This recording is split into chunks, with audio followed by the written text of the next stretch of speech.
तो good evening दोस्तों। आज हम लोग बात करेंगे यूपीएससी, जो कि यूपीएससी का जो सिलेबस है प्रीलिम्स और मेंस का, उसके रिगार्डिंग बात करेंगे।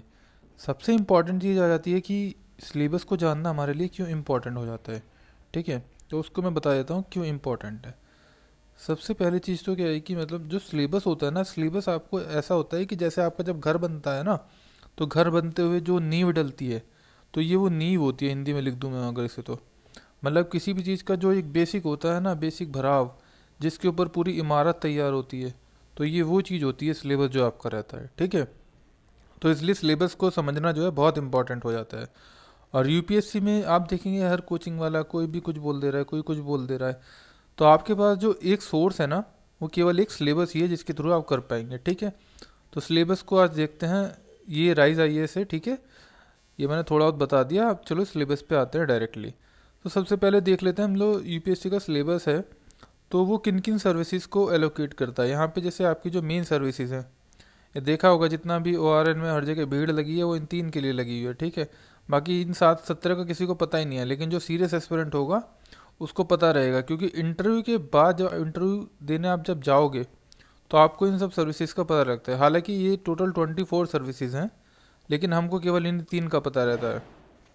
ठीक है, तो 24 है उसमें 24 है उसमें 19 सर्विसेज जो हैं ग्रुप ए की हैं, और जो आपका इसमें जो 19 सर्विसेज ग्रुप ए है, और प्लस के जो इसमें 4 सर्विसेज हैं, 4 या 5, वो आपकी जो है ग्रुप बी की सर्विसेज हैं, कुछ जो इनमें इंक्लूड करी गई हैं। ठीक है, तो सिलेबस आते हैं। सबसे पहले यूपीएससी का जो सिलेबस है उसको देख लेते हैं। हम प्रीलिम्स का सिलेबस देखते हैं सबसे पहले।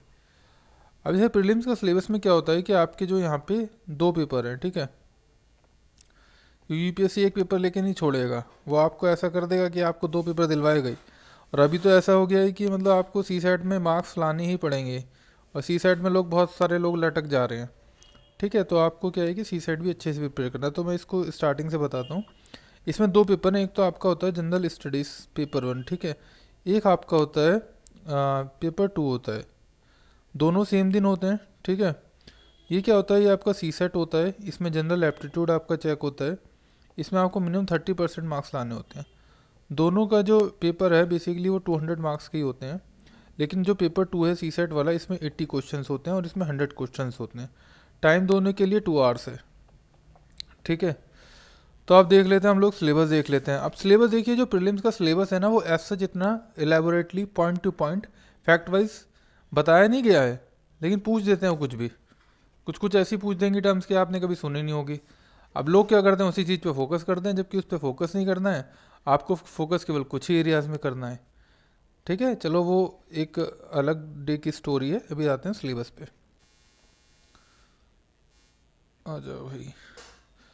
तो जो पेपर 1 होता है, जो जनरल स्टडीज़ का पेपर है, अब उसमें देख लेते हैं उसमें क्या क्या जो सिलेबस में दिया हुआ है। देखिए, जो यूपीएससी के ऑफिशियल साइट पे दिया गया है, ये वहीं से लिया गया है। ठीक है, तो जो पेपर 1 में सिलेबस है, सबसे देखते हैं उसमें आता है एक तो करंट इवेंट्स। करंट इवेंट जैसे अभी क्या है कि इंडिया जो G20 का मेंबरशिप प्रिंस एक्वायर करा हुआ है ना, चेयरमैनशिप इंडिया के पास है, इसी साल हो रही है। देखा होगा आपने, अब तो हर लेटर हेड पे मोदी जी ने छपवा दिया है G20, है ना, हर जगह वही चल रहा है। दूसरा, इसी तरीके के जैसे और इवेंट हो गए, और क्या होते हैं इंटरनेशनल इवेंट, जैसे आपकी रशिया यूक्रेन वार चल रहा है, तो इसमें से वो कुछ क्वेश्चन निकाल देंगे आईआर के पर्सपेक्टिव से। ठीक है, तो इस तरीके से जो इवेंट्स होते हैं, करंट इवेंट्स, उनसे पूछा जा सकता है। ठीक है, जैसे नेशनल पूछिए, तो मैंने आपको थोड़ा एक इंटरनेशनल का भी और नेशनल दोनों का कंटेक्स्ट जो है बता दिया। ऐसे ही आपका आ जाता है कि history of India and Indian national movements. अब हिस्ट्री ऑफ इंडिया में अभी देखिए, आपने देखा होगा कि मुगल गार्डन का नाम चेंज करके अमृत उद्यान बना दिया। तो आपको कैसे कि मुगल की हिस्ट्री इंपॉर्टेंट हो जाती है, तो इस तरीके से। अब ये हालांकि हम ये नहीं जाएंगे कि हमको पढ़ना किस तरीके से है, अभी हम खाली बेसिक सिलेबस देखेंगे, तो मैं उन्हीं को पॉइंट वाइज बता देता हूँ एक एक एग्जाम्पल लेके, जिससे आपको थोड़ा एक आइडिया मिलता रहे।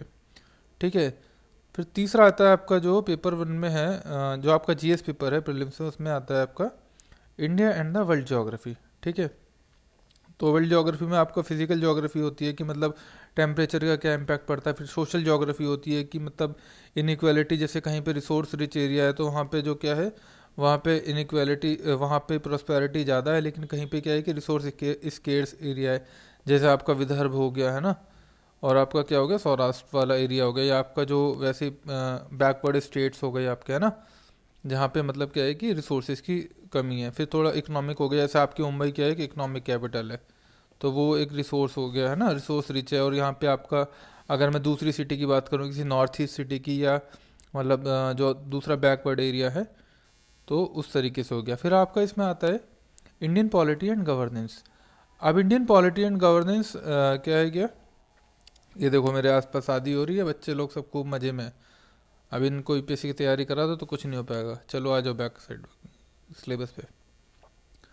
तो दूसरा चीज़ क्या आता है कि Indian polity and governance. Indian polity and governance में क्या है कि इसमें इसको बेसिकली 3 सेक्शन में डिवाइड करा जाता है। एक तो इसमें हमारा कॉन्स्टिट्यूशन आता है, जिसमें आपका फंडामेंटल राइट्स आ जाता है, ड्यूटीज़ आ जाता है, ठीक है, और क्या आ जाता है आपका, डीपीएसपी आ जाता है। And there are some other things like preamble. Preamble से ऐसे अभी क्वेश्चन हर बार पूछा ही जा रहा है। फिर आपका जैसे पॉलिटिकल सिस्टम आता है, मतलब पार्टीज़ क्या है, फिर हमारा वो क्या है, पार्लियामेंट्री है सिस्टम, दूसरा हमारा प्रेसिडेंशियल सिस्टम नहीं है तो क्यों नहीं है, ये सब लक्ष्मीकांत में बहुत अच्छे से दिया है। वो अदर डे की स्टोरी है, अभी जस्ट हम सिलेबस देख रहे हैं। फिर आपका देखिए यहाँ पे आ जाता है economic and social development, sustainable development. जो सस्टेनेबल डेवलपमेंट गोल्स हो गए, इंक्लूजन के लिए जैसे हमारी जनधन स्कीम आ गई, डेमोग्राफिक्स के लिए जैसे हमारा आ गया कि हमारी जो 65% जो पॉपुलेशन है वो क्या है कि बिलो 35 है। तो इस तरीके से कि ये आपका आता है। फिर आपका इन्वायरमेंट से रिलेटेड, जैसे कौन कौन सी रैमसार साइट हो गई, कौन कौन सी यूनेस्को ने अभी करी हैं, और भी इसमें अदर एस्पेक्ट्स होते हैं, वो हम किसके कंटेक्स्ट में देखते हैं, पीवाईक्यू के रेफरेंस से, कि मतलब यूपीएससी क्या पीवाईक्यू पूछ रहा है, फिर उसी कंटेक्स्ट में हम लोग स्टडी करते हैं। फिर जैसे आपका बायोडाइवर्सिटी होगी, कौन बायोडाइवर्सिटी में क्या आ जाता है, जैसे आपका मतलब कौन सी स्पीसीज़ कितनी हैं, कौन सी इंडेंजर्ड है, ठीक है, वो हो गया। फिर आपका आ जाता है क्लाइमेट चेंज। क्लाइमेट चेंज जैसे आपने, जैसे इसमें मेनली पढ़ा जाता है जैसे प्रोटोकॉल्स हो गए, है ना, जैसे आपने क्योटो सुना होगा, फिर अभी जो रिसेंट मीटिंग्स वगैरह होती हैं, कॉप होता है, तो ये सब क्लाइमेट चेंज से रिलेटेड जो होती हैं वो होती हैं। फिर आपका आ जाता है जनरल साइंस। अब जनरल साइंस में क्या रहता है कि बेसिकली जनरल साइंस में आपको जो है कि मतलब जो इंडियन रिसर्चर्स हैं उन्होंने क्या कुछ अचीव करा है, वो एक तो पूछते हैं वो लोग, है ना। दूसरा चीज़ पूछते हैं कि कोई न्यू टेक्नोलॉजी आई, है ना, न्यू टेक कोई आ गया। जैसे अभी जब हमारा कोविड चल रहा था तो उन्होंने एक क्वेश्चन पूछा था ईस्ट करके, वो किससे रिलेटेड है ना, तो वो हो गया। फिर जैसे अभी वो चल रहा है, क्या नाम है, जैसे प्रोबायोटिक का एक क्वेश्चन पूछा था। फिर दूसरा एक क्वेश्चन क्या पूछा था, एक क्वेश्चन उन्होंने पूछा था mRNA, एक एक वीआर वाला पूछा था, वर्चुअल रियलिटी से, है ना। तो इस तरीके से वो न्यू टेक पे क्वेश्चन पूछते हैं। और जो साइंस एंड टेक, देखो क्या होता है ना, प्रीलिम्स में आपको क्वेश्चन सॉल्व करना आना चाहिए। तो आपको अगर बेसिक अंडरस्टैंडिंग है ना, कॉमन सेंस है, तो आप साइंस के क्वेश्चन वहाँ से कर लोगे।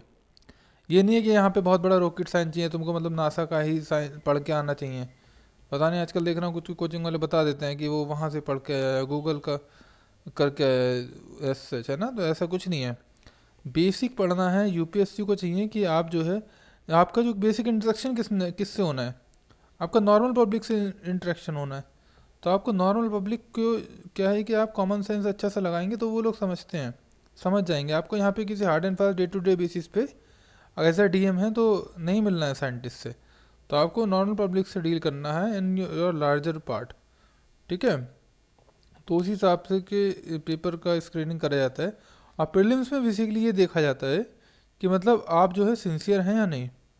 आपका जो बेसिक है, क्योंकि इसके नमाज जुड़ने हैं, ये तो बस आपका क्वालिफाइंग स्क्रीनिंग होगी, आपको बुला लिया जाएगा। आपकी जितनी, अब प्रीलिम्स में बच्चे कितने लिए जाते हैं जो मेंस के लिए क्वालिफाइड होते हैं, वो होता है आपका लगभग 12 से 13 टाइम्स जो है ना, वो बच्चे जो हैं वहाँ पे क्वालिफाइड होते हैं, जो मतलब मेंस के लिए जाते हैं। तो बाबू जैसे लास्ट टाइम 1,000 की वैकेंसी थी तो अराउंड 13,000 क्वालिफाइड हुए थे, ठीक है। तो इस तरीके से रहता है, और 1:3 का रेशियो रहता है आपका। हाँ बेसिकली अगर मेंस में इतने लोग गए हैं तो इंटरव्यू में जो है उसके 1/3 जाएंगे, ठीक है। तो इतने लोग लगभग जाते हैं। तो ये आपका प्रीलिम्स का सिलेबस हो गया, इसको देख लेना। बाकी इसमें जो इलेबोरेटली क्या क्या किस सब्जेक्ट पे किस तरीके से क्वेश्चन आते हैं, वो जब पीवाईक्यू की सीरीज आएगी तो उसमें बताया जाएगा। चलिए अब आ जाते हैं पेपर 2 की बात। ये देखिए पेपर देखने में बड़ा आसान लगता है, लेकिन ये वही है, वही 10 का नोट आपने देखा होगा जो रोड पे लोग लगा नहीं देते और फिर उसको खींचते रहते हैं, कुछ होता नहीं है। तो ये पेपर 2 जो है ना, वो बेसिकली क्या है कि क्वालिफाइंग नेचर है।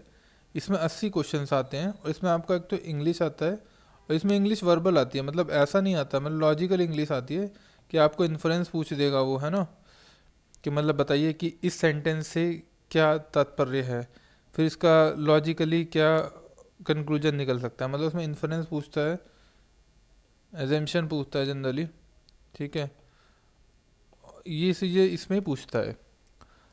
और जो आपका रहता है कि बेसिकली जो सेकंड पार्ट रहता है उसमें आपका थोड़ा मैथ रहती है, थोड़ी रीजनिंग रहती है। और ये बहुत टफ होता जा रहा है आजकल। क्यों टफ इसलिए हो रहा है कि लोग इसको क्या कर रहे हैं, इग्नोर कर रहे हैं। इग्नोर नहीं करना है, यूपीएससी ने कहा है कि इग्नोर नहीं करना है, बिकॉज क्योंकि हम 21st सेंचुरी में है, सुपर पावर बनने वाले हैं, हम किसी चीज़ को इग्नोर नहीं कर सकते, ठीक है, तो इसको इग्नोर नहीं कर सकते। तो इसमें से कॉम्प्रिहेंशन बता दिया मैंने, जो पैरा रहता है वो।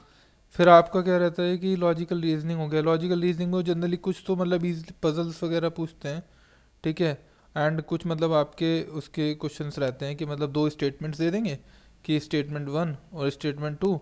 अब फिर उसमें पूछ लेंगे बताइए, फिर एक कंक्लूजन दे देंगे, फिर बता देंगे कि इस कंक्लूजन को सही करने के लिए कौन सी स्टेटमेंट सफिशेंट है, तो उसमें चार बना के दे देते हैं, कुछ इस तरीके के रहते हैं। फिर आपका जनरल मेंटेलिटी में वही जो आपका मैथ का सिलेबस रहता है क्लास 10th लेवल में जो आपको पढ़ाया गया है। हालांकि इसमें आपको सारा नहीं पढ़ना होता है, क्योंकि इसमें कुछ ही टॉपिक हैं जो आपको पढ़ने हैं, क्योंकि जो सी सेट का तो जो गेम है ना वो बेसिकली आपको पिक एंड चूज़ का है, पिक चूज़ एंड एग्जीक्यूट, तो ये आपको करना है, ठीक है। तो ये सिलेबस है बेसिकली। सिलेबस इतना एलोबरेटली नहीं दिया है बट लेकिन आप प्रीवियस ईयर का पेपर देखोगे तो आपको पता चल जाएगा। अब ये है मेंस का सिलेबस।